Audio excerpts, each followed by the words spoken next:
Hi guys, I'm here from Shingle Creek Regional Park. It's Isaac. Today we're going to talk about overcoming perfectionism. Now, you may be wondering what perfectionism is. Well, perfectionism is when someone basically tries to do everything perfectly, and if it's not perfect, it's not acceptable to them. If you want to know if you're a perfectionist, you should evaluate your expectations.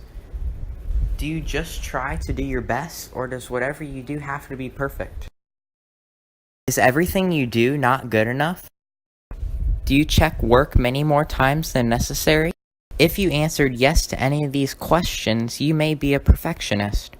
You know, sometimes I'm a perfectionist too. When I make PowerPoints, I try for them, all the animations to be flawless and all the information to look dazzling. But you gotta remember that if you do that, most of the time you spend more time than you really should on a piece of work. And you got to remember that having high standards is good, but when you try to do perfection, it doesn't work out in the end. A good way to try to overcome perfectionism is to think about the big picture when you're working on something. If you think about the small details too much, you won't get the big picture complete.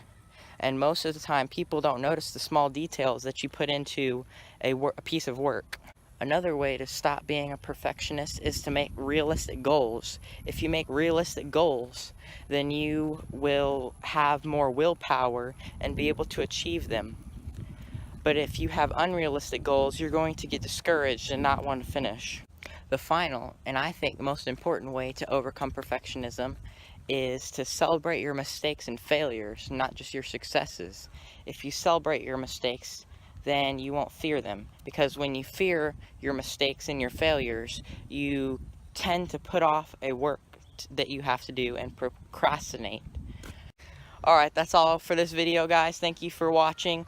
I'd like to give some credit to these websites I use for some of my research. And always remember to comment, like, and subscribe.